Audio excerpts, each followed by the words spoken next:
नमस्कार दोस्तों, स्वागत है आप सभी का। और आज से मैं आपके लिए लेकर आया हूँ क्लास 11th के लिए एनसीईआरटी के चैप्टर वाइज क्वेश्चन। ठीक है, तो अगर आपको वीडियो पसंद आता है तो आप लाइक कर सकते हो, शेयर कर सकते हो, और चैनल को अगर सब्सक्राइब नहीं किया है तो चैनल को सब्सक्राइब कर सकते हो। और डेली हमसे अगर फ्री क्लास में ऐड होना चाहते हैं तो आप इस नंबर पर मैसेज कर सकते हो 9753749986 पर आप मैसेज कर सकते हो। आप MPPNST की तैयारी कर रहे हो या CGBSE नर्सिंग की तैयारी कर रहे हो, सभी के लिए ये क्वेश्चन वेरी IM। ठीक है, और किसी की भी एग्ज़ाम की तैयारी कर रहे हो, सभी के लिए बायोलॉजी के ये क्वेश्चन बहुत ही महत्वपूर्ण है। वीडियो ज़्यादा से ज़्यादा शेयर करें और कमेंट करके ज़रूर बताएं वीडियो कैसा लगा। पहला क्वेश्चन आपके सामने लिखा हुआ है कि किसी भी रैंक के समान लक्षण वाले, ये आपका पहला चैप्टर है जीव जगत। क्या है? जीव जगत का पहले चैप्टर का जो IMP क्वेश्चन है द लिविंग वर्ल्ड। ठीक है, उसके क्वेश्चन लेकर आया हूँ पहले चैप्टर का।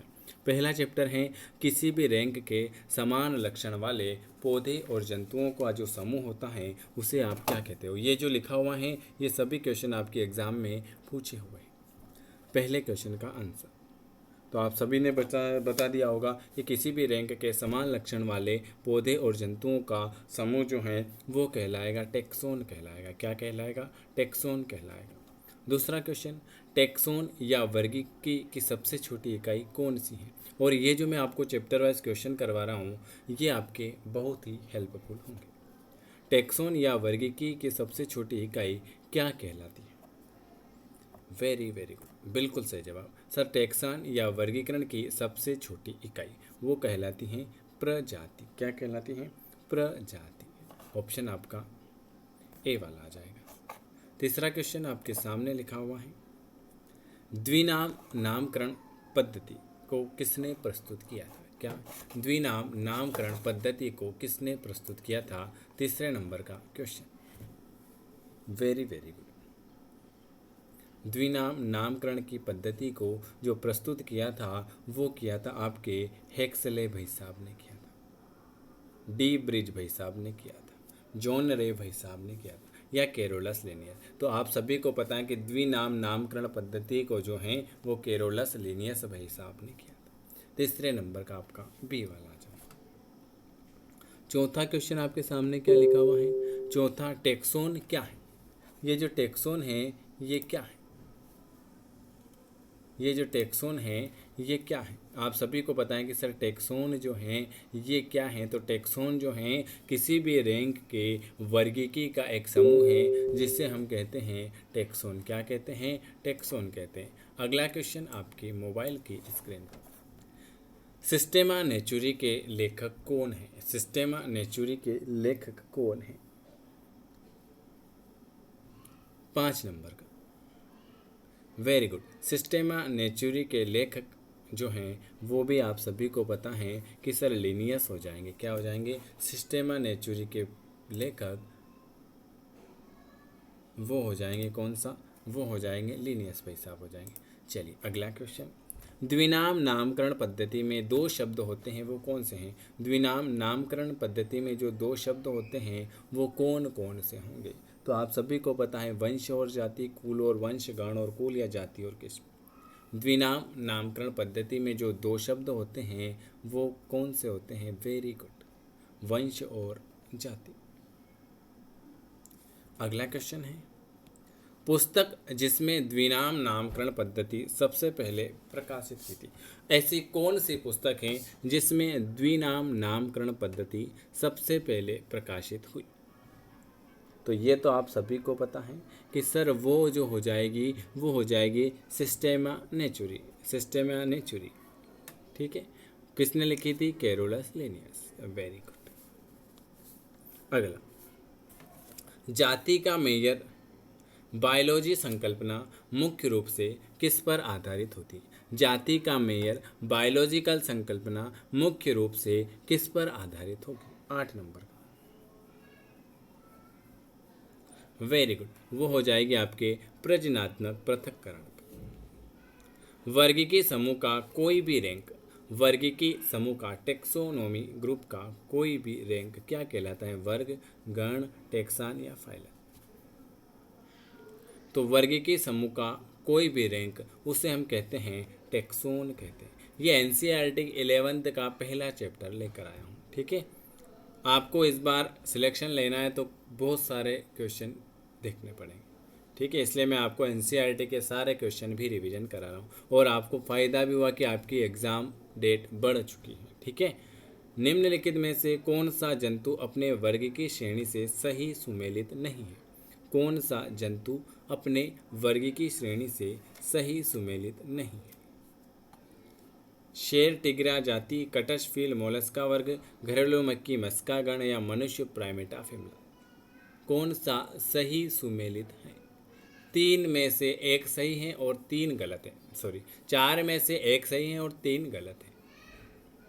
तो ये आप सभी को पता हो जाएगा 10 नंबर का कि शेर जो होता है वो टिग्रिश होती है। कौन सा होता है? शेर जो होता है वो टिग्रिश जाति होगी। ऑप्शन आपका ए वाला आ जाएगा। मनुष्य का मनुष्य होमोसेपियन है। कटल फिश मोलस्का, ये भी गलत है। ऑप्शन आपका ए वाला आ जाएगा।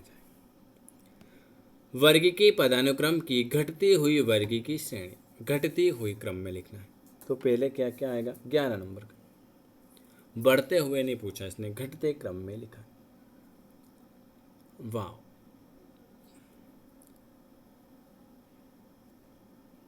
तो पहले आएगा जगत, फिर आएगा आपका फाइलम, फिर आएगा वर्ग, फिर आएगा गण, फिर आएगा फैमिली, फिर आएगा जाति, फिर आएगा आपका वंश। ऑप्शन आपका ए वाला आ जाएगा। कौन सा आ जाएगा? ए वाला आ जाएगा। चलिए अगला, जगत, संघ, है ना, या देखो जगत फाइलम की जगह अगर आपका फाइलम नहीं आता है तो आपका यहाँ पर संघ लिखा हुआ होगा। संघ नहीं होगा तो प्रभाग होगा। ठीक है, जगत, संघ, प्रभाग भी आ सकता है। फिर आता है वर्ग, फिर आता है गण, फिर आता है यहाँ फैमिली की जगह कुल, वंश, कुल, वंश और जाति।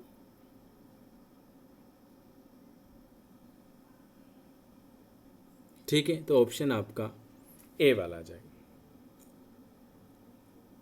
अब यहाँ पर भी आपका ऑप्शन ये भी गलत है, जगत फाइल ऑप्शन है ना। यहाँ पर क्या क्या आएगा वो भी बता देता हूँ। ये जाति के पहले वंश आएगा और फिर जाति आएगी। यहाँ पर ये भी गलत है, ऑप्शन चारों गलत है। पहले आएगा आपका जगत, फिर आएगा आपका यहाँ पर अगर फाइलम होगा, फाइलम नहीं होगा तो संघ होगा, संघ नहीं होगा तो प्रभात होगा। ठीक है, तीनों में से एक आ जाएगा। फिर आ जाएगा वर्ग, फिर आ जाएगा गण, फिर आ जाएगा फैमिली या कुल, फिर आ जाएगा वंश और फिर आएगा जाति। लास्ट में आएगा आपका जाति। तो इनमें से कोई भी आपका सही नहीं। नामकरण के अंतर्राष्ट्रीय नियम अनुसार निम्न में से किसका नाम सही ढंग से लिया गया है? इनमें से किसका नाम सही ढंग से लिया गया है? 12 नंबर का। Very good. एक रोगजनक प्रोटोजोआ जिसमें द्वारा गंभीर किस्म का मलेरिया रोग होता है। ऑप्शन आपका बी वाला। कौन सा सही नहीं है? 13 नंबर का, कौन सा आपका सही नहीं है? हर्बेरियम सूखा, दबा और परीक्षित पादप नमूना है। सजीव में पादपों के संदर्भ में वनस्पति उद्यानों में पादप का भंडारण, संग्रहालय में पादप और जंतुओं के चित्रों का भंडारण और नमूनों को परिचित कराने के लिए वर्गीकरण की चाबी। वेरी गुड, ये भी आप सभी को पता है। ऑप्शन आपका कौन सा आ जाएगा? ऑप्शन आपका आ जाएगा 13 नंबर, सी वाला आ जाएगा। कौन सा वाक्य सही नहीं है? तो संग्रहालय में पादप जंतुओं के चित्र का भंडारण, ये सही नहीं। अंतर्राष्ट्रीय नियम के तहत जीवों का नामकरण किया जाता है। वेरी गुड, बताइए।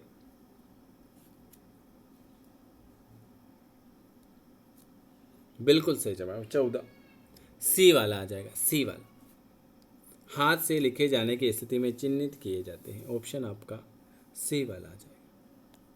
अगला, हर्बेरियन स्पेसिमेन के सीट में, हर्बेरियम स्पेसिमेन के सीट में कौन सी सूचनाएं नहीं दी जाती? वाह,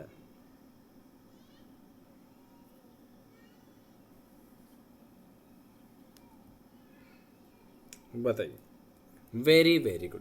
15 नंबर का बिल्कुल आपका सही आ जाएगा डी वाला, पौधों की ऊंचाई। ये एनसीईआरटी का पहला चैप्टर द लिविंग वर्ल्ड में ये आईएमपी 15 क्वेश्चन थे।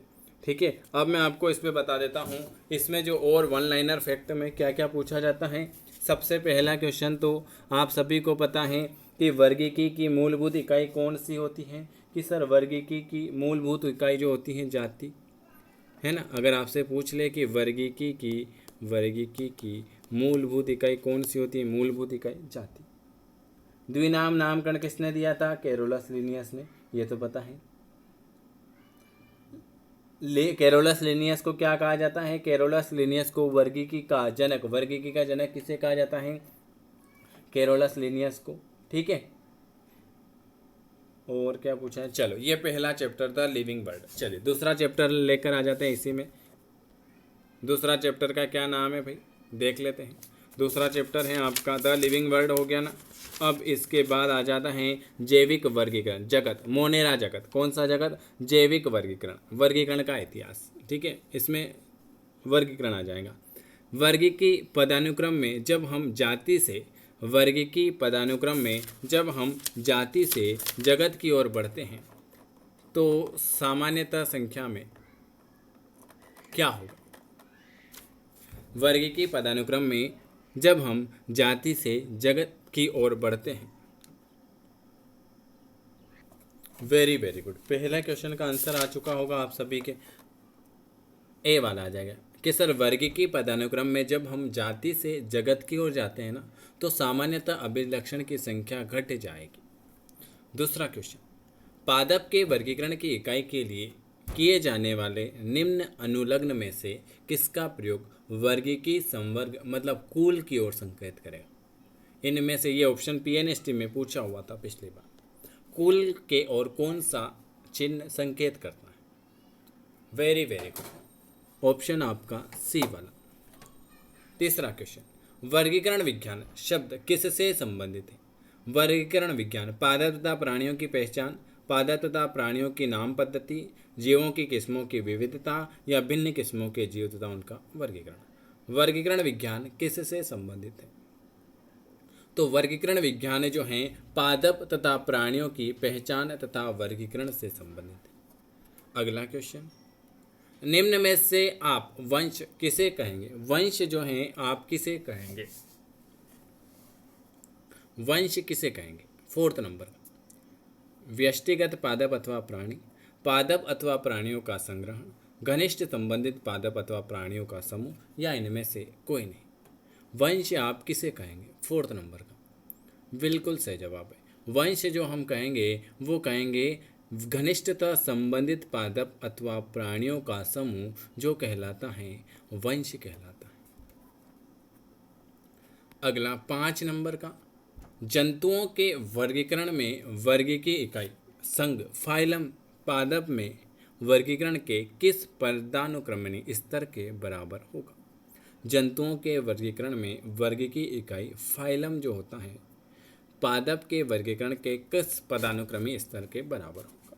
5 नंबर का वेरी गुड, सी वाला, प्रभाग, डिवीजन। बॉटनिकल गार्डन तथा जूलॉजी पार्क किसके लिए है, तो ये तो सभी को पता है कि सर केवल जीवित नहीं, जीवित स्थानिक तथा विदेशी जातियों का संग्रहण होता है पादप तथा जूलॉजिकल पार्क में।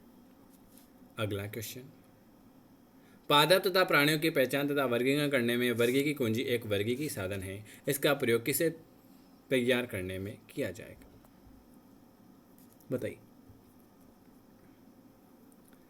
वेरी गुड, मोनोग्राफ और फ्लोरा, वनस्पति जात। सभी सजीव जीव एक दूसरे से जुड़े होते हैं क्यों। सभी सजीव जीव एक दूसरे से जुड़े हुए होंगे क्यों। वेरी गुड, क्योंकि सभी जीव एक दूसरे से इसलिए जुड़े होते हैं क्योंकि इनमें एक ही किस्म का सामान्य आनुवंशिक पदार्थ पाया जाएगा।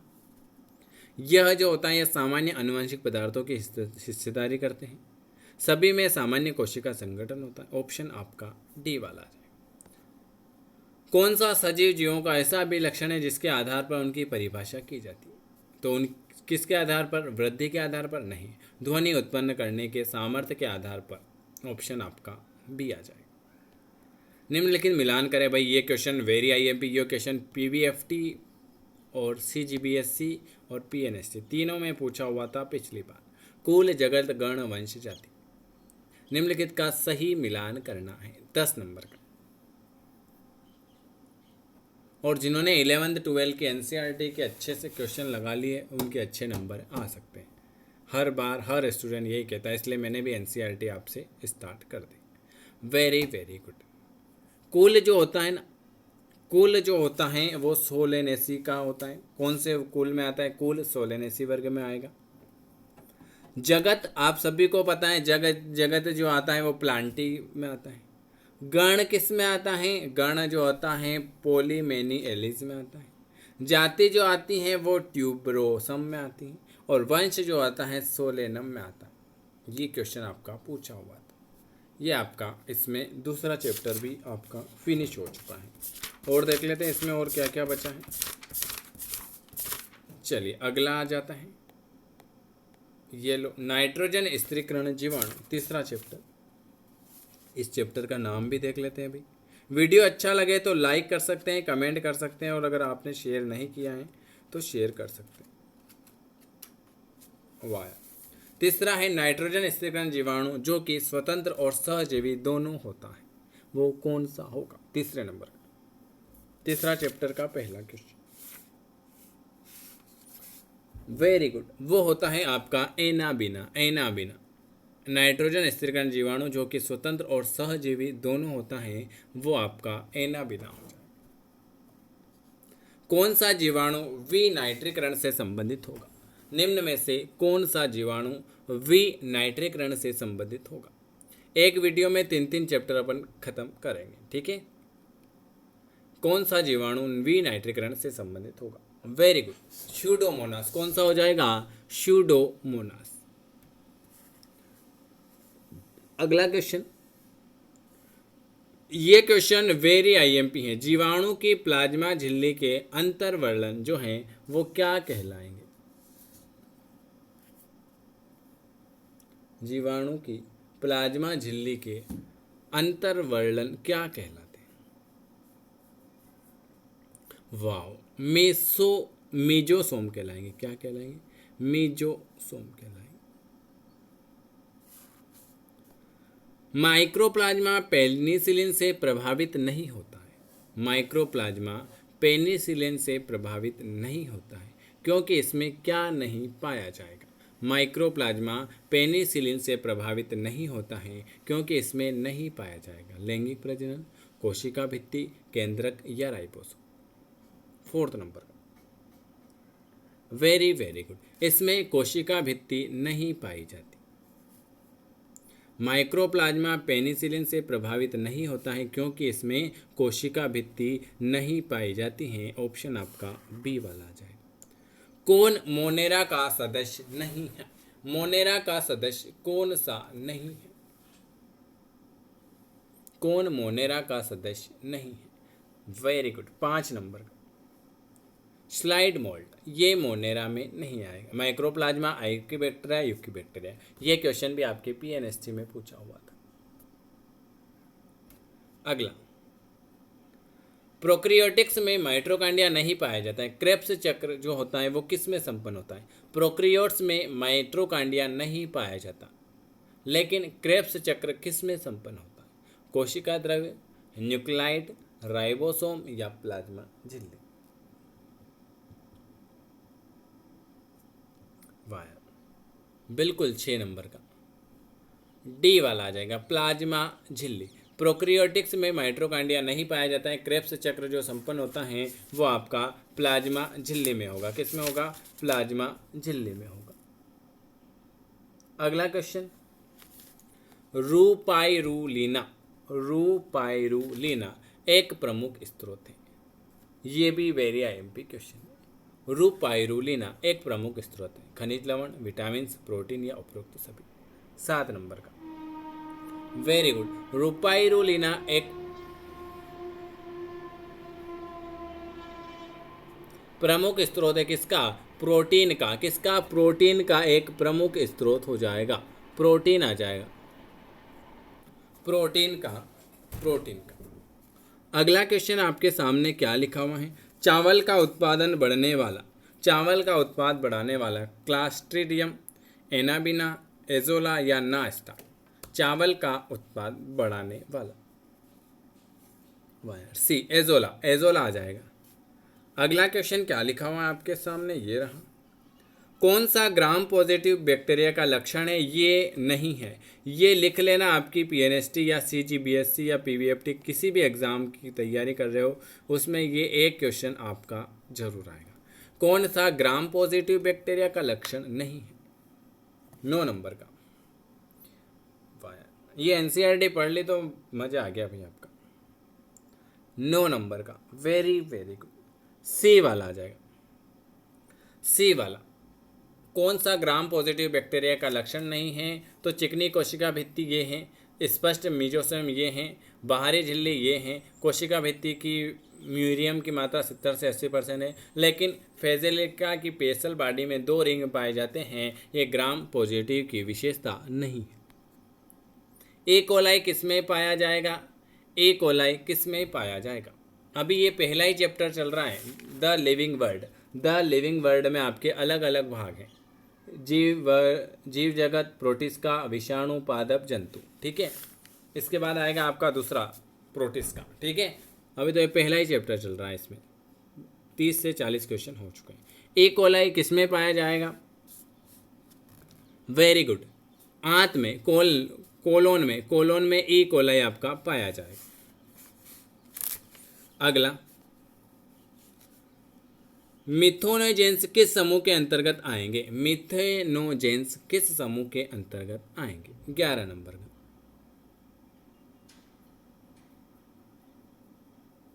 मिथेनोजेंस किस समूह के अंतर्गत आएंगे? 11 नंबर का। आर्की बैक्टीरिया किस समूह में आएंगे? मिथेनोजेंस जो आएंगे वो आपके आर्की बैक्टीरिया में आ जाएंगे। ऑप्शन आपका बी वाला आ जाएगा। प्लाज्मिडियम किसके अतिरिक्त गुणसूत्री आनुवंशिक पदार्थ है? प्लाज्मिड किसके अतिरिक्त गुणसूत्री आनुवंशिक पदार्थ है?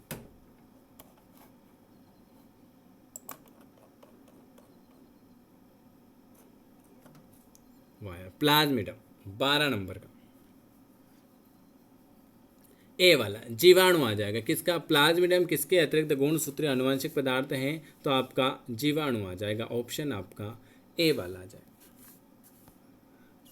आद्य बैक्टीरिया सुजीवाणु यू बैक्टीरिया से किस प्रकार भिन्न है? आद्य बैक्टीरिया यू बैक्टीरिया से किस प्रकार अलग हैं? कोशिका कला की संरचना के कारण, पोषण के ढंग के कारण, कोशिका आकार के कारण या प्रजनन के ढंग के कारण। 13 नंबर का, very good, very good sir. Archie bacteria you bacteria से कोशिका कला की संरचना के कारण अलग है।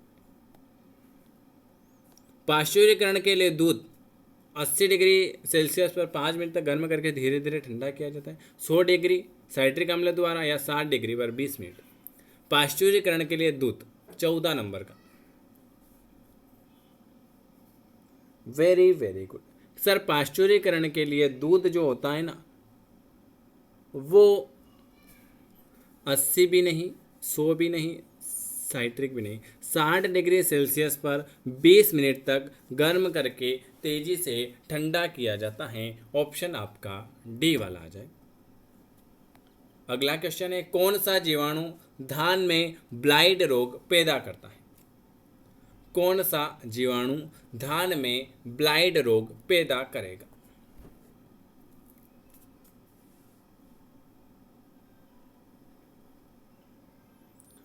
जेंथोमोनास ओराइसी। कौन सा? जेंथोमोनास ओराइसी। ऑप्शन आपका ए वाला आ जाएगा। इसके अलावा आपके लिए सामान्य विज्ञान की बुक अवेलेबल है, घर बैठे सुविधा, जिसमें आपको biology, zoology, physics, chemistry, English के टॉप 7,500 क्वेश्चन मिल जाएंगे।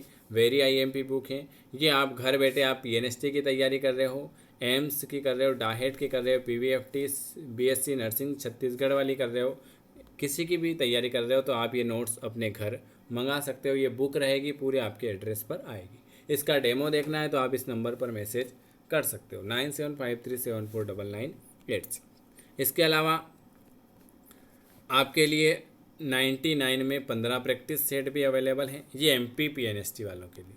और अगर आप CG की कर रहे हो तो 99 में 20 प्रैक्टिस सेट अवेलेबल है CG के, क्योंकि CG का होता है 100 नंबर का पेपर और MP का होता है 150 नंबर का पेपर।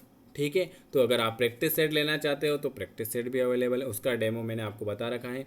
आज मैंने आपको पहले चैप्टर के कितने क्वेश्चन करा दिए हैं, देखो ये करा देते 15। ये चैप्टर